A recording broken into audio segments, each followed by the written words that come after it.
Цахим уран зохиол 12 дугаар анги.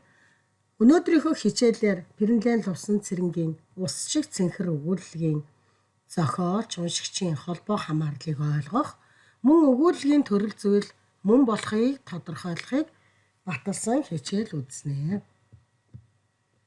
Ус шиг цэнхэр.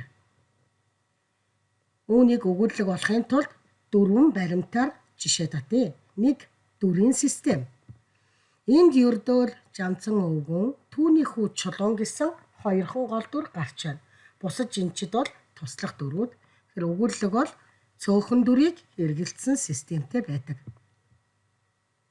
Хоёрт нь цаг хугацааны хувьд авч үзье. Зохиол намрын 1 өглөө эхлээд жингийн цуваа далд орох хүртэлх богинохон хугацаанд өрнөж байна. Энэ нь өгүүлгийн бас нэг мөн чанар билээ.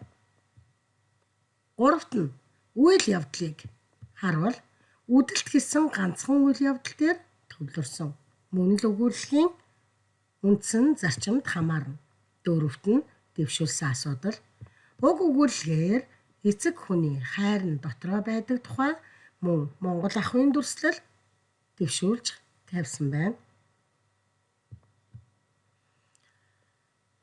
Жанцан малгайгаа бүчлэх зуур уцаарлан хилээд тохоштой тэмээ рүү явлаа. Хүүн ааваасаа төрүүлэн очиж. Зохиолч Жанцан өвгнийг дүрслэхдээ түүний сэтгэл хөдлөлийг шууд бичсэн үү? Эсвэл үйлдэлээр нь харуулсан уу? Энэ нь өгүүлгийн бичлэгийн арга барилд хэрхэн нөлөөлж байна вэ? Тэгэхээр энэ хэсэг бол зөвхөн Жанцан өвгний үйлдэлээр харуулсан уцаарлах, тэмээ рүү явах гэдгээр бүх санаагаа хэлж чадсан ийм хэсэг байна. Зохиолд Жанцан хүүгээ явахад ихэд гуниглаж байв гэж тайлбарлаж болох юм. Харин өгүүлэгт үүнийг ганцхан үйлдэлээр, жишээ нь Бурхны авдраасаа хонх гаргаж ирэх үйлдэлээр үзүүлдэг. Энэ нь өгүүлгийн үйл явдлын нягтрал болно. Зохиолч Жанцангийн хайрыг хайртай шүү хөөмн гэдэг үгээр илэрхийлээгүй. Тэгвэл уншигч бид тэр хайрыг хэрхэн яаж мэдрээд байна вэ? Энд бэлэгдэл буюу зохиолч уншигчийн холбоо илэрч байна. Гол бэлэгдэл бол хонх болон ус шиг цэнхэр хадаг юм. Хонх жин дуурах тоолонд хүүн аавыгаа санана.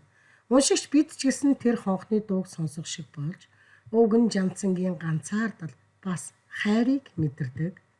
Бас нэгэн зүйл. Зохиолын нэрийг яагаад ус шиг цэнхэр гэж нэрлсэн бэ? Хадаг цэнхэр байж болно. Гэхдээ ус шиг гэдэг зүйрлэл нь хүний сэтгэлийн тунгалаг, ариун, бас баг зэрэг гунигтай байдлыг илэрхийлж байна. Зохиолч энэ өнгөөр дамжуулж бидний сэтгэлд ямар нэгэн зураг зурж байгаа мэтээ. Лувсан цэрэнгийн энэ бүтээл бол цөөн дүр, ганц үйл явдал, богино хугацааг багтаасан сонгодог өгүүлэг мөн. Хонх, хадаг, цэнхэр өнгө зэрэг бэлэгдэл ашиглаж үгээр хийшгүй гүн утгыг уншигчийн сэтгэлд хүргэж чаджээ. Зохиолч бидэнд хайртай гэж хэлээгүй ч бид түүнийг мэдэрсэн нь зохиолчийн уран чадвар юм аа.